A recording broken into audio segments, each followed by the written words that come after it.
Hello everybody, welcome to my channel, Jersey Shore Pondscapes Videos.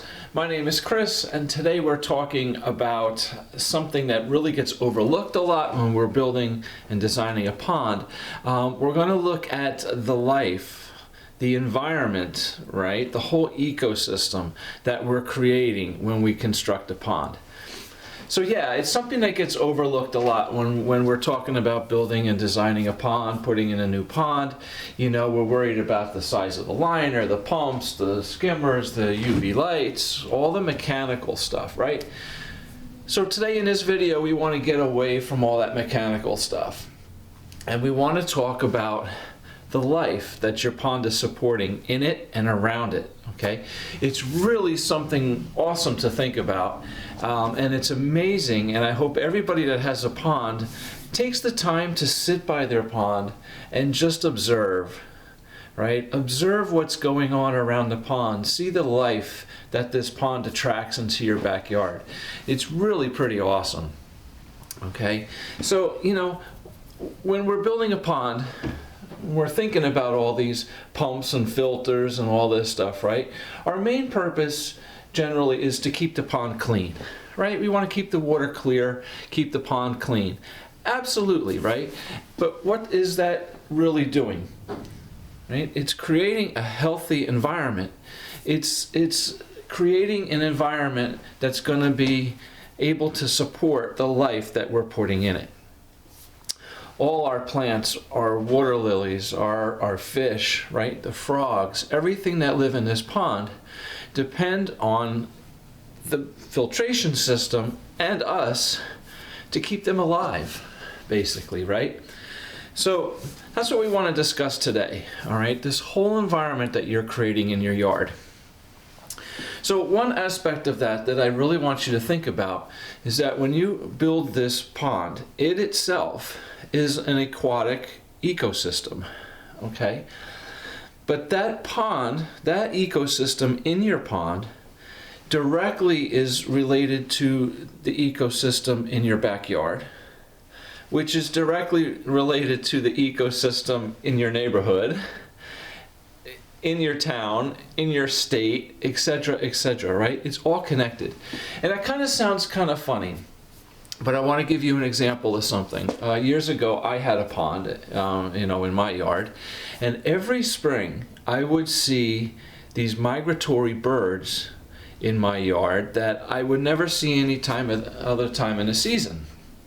They're simply flying through from one state to God knows where they're going, okay? Beautiful birds. Birds like this one right here, a rose-breasted grosbeak. I had scarlet tangers. I have Baltimore orioles. In the summer, I would see indigo buntings. And it's amazing because they're visiting my backyard because I'm providing a habitat for them, right? With food and water, and you know, why did they choose my backyard to stop at? Okay, so something there is attracting them, and I like to think that a big part of it is the pond and the water, and of course I did have bird feeders out as well, but it's really cool to see that. So just keep in mind, right, how this pond is going to attract wildlife of all kinds from all over, all right? Some of it is good, some of it not so good, right? Some of the not so good things are herons, maybe snapping turtles, maybe river otters, you know, bears even in North Jersey and Pennsylvania. I've heard stories of bears coming into a pond and eating all the koi and basically leaving the heads and the guts and the tails and stuff all over the patio, and then they tear the pond liner, you know, with their claws. So some of it is not so good, but we still have to understand that it's all part of life, right? When herons come to your pond and they're going to try to eat your fish, well, they're trying to survive. You're providing a food source. Unfortunately, you know, it comes at the expense of your koi, your fish, your goldfish, whatever you may have in the pond. But we have to understand, you know, life, right? So some of the really neat things that we might find around our pond, if we just take our time and sit and observe, are things like frogs, right? Turtles, maybe a snake might come by, okay? Some people love the frogs. I have a lot of clients that ask me right away, how do I get frogs to come to my pond? Or, some people don't like frogs so much, and, how do I get rid of them? Well, they're wild animals, right? They're going to come and go. You can't make a frog stay. You can't put a leash on them and make them stay at your pond. It's all dependent on the healthy environment that's there, right? And the food source that's there. Okay, for all these animals, if the food source is sustainable there, they're going to stay. Okay, frogs are pretty cool, right? We get green frogs. There's tree frogs around here. There's bullfrogs, and to hear them croaking out by the pond at night is kind of cool. A lot of people really like that. They get pretty friendly, right? They'll sit right there on their little lily pad, or whatever on the rock when you're over by the pond, and they do their thing. I have a client that has a big turtle, like I think it's a red-eared slider turtle. And on the back of his shell, he took a white, like a permanent, paint marker kind of thing, and he wrote his street address. And he's amazed at how many times his doorbell will ring and a neighbor somewhere in the neighborhood will come by with this turtle and say, "Is this your turtle?" They keep bringing him back. So it's pretty cool. I have clients that have deer coming to their yard and drinking out of the pond. I have a client with turkeys that come, and God knows what comes at night, right? Or raccoons, or possums, maybe skunks, fox, okay? Most of these animals that I just mentioned, I have never really heard reports of raccoons coming in and eating all the fish, or a fox or something like that. I really haven't heard that kind of stuff, and I've been doing this a long time, so it's not something you need to be worried about. A raccoon may come by the pond and sit on the rocks and reach in the water, and if he could grab a little fish, maybe he might, I don't know, but they certainly won't jump in the pond and go swimming around and try to catch fish. River otters will. So if you live by a big body of water, you may keep in mind, if there are river otters around, they can be very destructive. They will jump in your pond, swim around, catch all your fish, come out, eat them, go back in and get more, all right, until you got nothing left. I had that happen to a client of mine, actually, and I heard about it, a couple times over the years. All about the same area, and they're all on a big body of water. So, to keep that in mind. I even had a client that had a beaver. They has a natural stream, a natural brook back behind her house, and she had planted a bunch of arborvitaes between her pond and her deck, and in time the beaver came up and chopped down all those arborvitaes and took them all away. So there's like 5 or 6 stumps sticking out of the ground between the pond and the deck right now, but didn't hurt the pond, hasn't hurt the pond. Muskrats, one time in the past I had an issue with a muskrat in a pond that actually chewed a hole in the liner, but not too bad. I would say that the biggest issue we have is pond builders and pond owners is herons and egrets in the summer. These great blue herons, this big picture here I took, yeah, they can be really destructive. They're all over. They really do get around. It is very common to have a heron at your pond, but there are ways to deter them. And if you have larger koi, big koi, it's not so much an issue. They really haven't hurt them or gone after them. What I have found, though, is they can hurt larger koi if you have a pond with smaller fish in it. Sometimes they're trying to stab and grab at those smaller fish, and they inadvertently hit the large koi and put nice cuts and gouges on them. But they won't, I mean, sometimes they do try to take fish that are really big and try to swallow them, and they can't. And then they'll leave them out on the patio or something like that. But for the most part, if you have larger koi, they're really not going to be an issue. It's only for, you know, the smaller fish, maybe anything from, you know, up to 6-7 inches, 8 inches maybe. They might even try. So if you have herons around, the best thing to do, especially in the summertime, is to put a thin, cheap net over the pond. Okay, you see that heron, put a nice thin, cheap net over the pond, even if it's for a few days, because what's probably going to happen is these herons are really smart. Birds are really smart, and they're very patient. They will sit on the roof of your neighbor's house for 4 hours and wait for you to go inside. And as soon as you go inside, whoosh, down he comes, okay? Or they're there at 5 o'clock in the morning, right? While you're still sleeping, he's out there. So they're really pretty smart. So what that means is, if you can throw a net over the pond, and that heron will come by and now see that net, he's going to realize that this isn't going to be so easy to get those fish. And in the summertime, there are plenty of other sources for him to go to get all his, you know, fish that he wants to eat. So he will say, oh, this spot's no good, I'm going to go someplace else.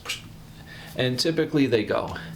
So after a while, you can probably take your net off. I'm not telling you you'll never have a problem again, but chances are he's probably going to go someplace else. Now, in the winter, okay, some of these herons do stay around in the winter. All their natural lakes and ponds and streams are all frozen over. Okay, and they get pretty desperate. And you have this pond with this big air system going and a heater, and it's keeping a big hole in the ice, and there's fish down there, right? And they got to eat.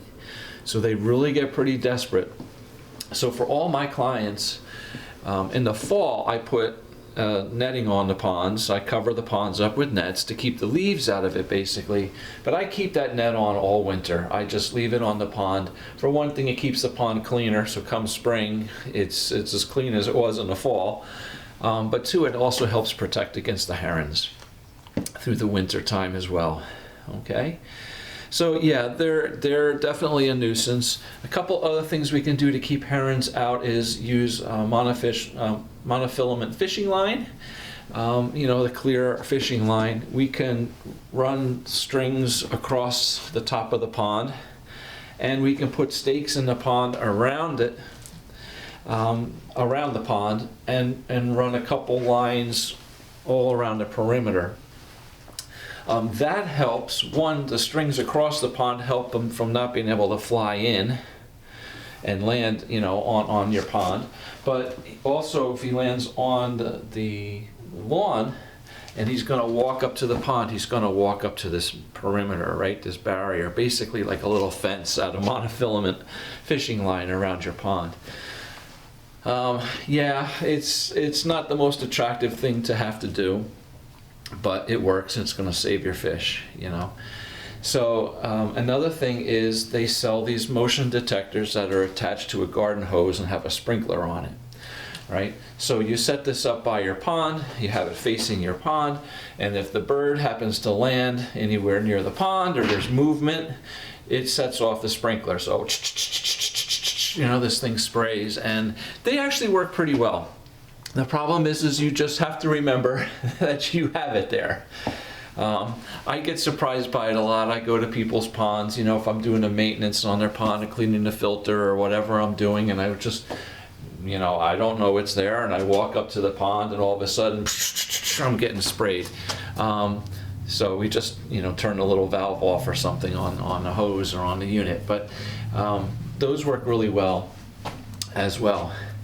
You know, hawks, ospreys, again, haven't really had a problem. I have one client that has a big, beautiful red-tailed hawk.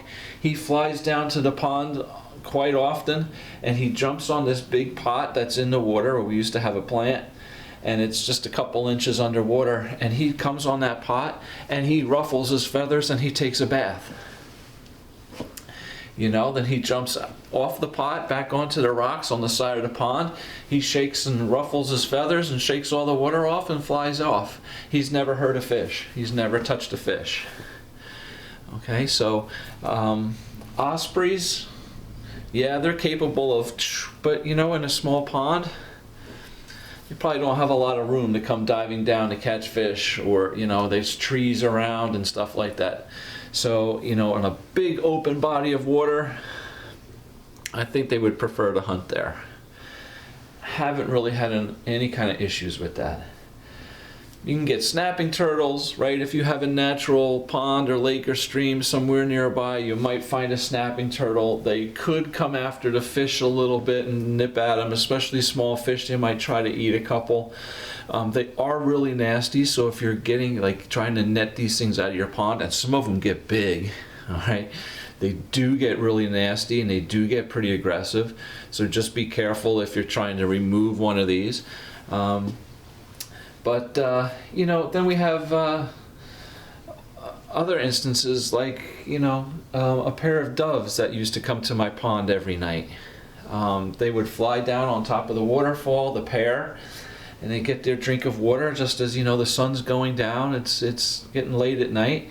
Just before it gets dark, they'd come down, take a drink of water, the two of them, and like clockwork every night. And then they fly off to go roost for the night. So it's really some pretty cool stuff. Even like insects, right? Dragonflies. Dragonflies will come around. They're they lay their eggs in the water and their larvae grow in the water. They're actually pretty nasty, in the larval stage. But once they're out and they're dragonflies, they're flying around, buzzing around. They're pretty interesting to watch. I have some really cool pictures I've taken of dragonflies here as well. And, then we get things like squirrels and chipmunks. And these squirrels and chipmunks, they're really nice. Here's another picture of a squirrel at my friend's pond. Comes down, drinks, gets his drink out of the waterfall all the time. Chipmunks, and they're cute little guys, but they can be a real pain, okay? For some reason, they love the taste of rubber liner. They chew holes in the liner quite often. I find, they dig little holes down on rocks on the side of a waterfall or on the side of the pond someplace. They make their little burrow in the ground there, and they store all their little nuts and seeds and whatever. And they chew holes in the pond liner. Nice big holes sometimes. So I've have a couple clients that have had leaks over the years, and I pull up some of the rocks, and we find this big hole in the liner, and you see it's all chewed up. So just be careful with them. How do you get rid of them? I hate to say it, but maybe some poison, pellets or something. Just be careful where they are around the pond. If they get inside the waterfall and they start chewing holes in the liner, you can have some serious leaks. But they are cute. They are cute little guys. But again, put a pond in your backyard, with a river, a little stream, a waterfall. The amount of life that you're going to see, the birds that are going to come down to the stream, to the river, to the waterfall, they're going to be taking baths in the water. They're going to come take drinks all the time. You're going to see different insects coming around, bees, there's wasps that come down, and they will come on your waterfall and they will drink as well. You'll see the little wasp come down and off they go. Between squirrels and chipmunks, but it's everything in your yard. It's going to attract, like I said, deer. Lady has turkeys coming to her yard.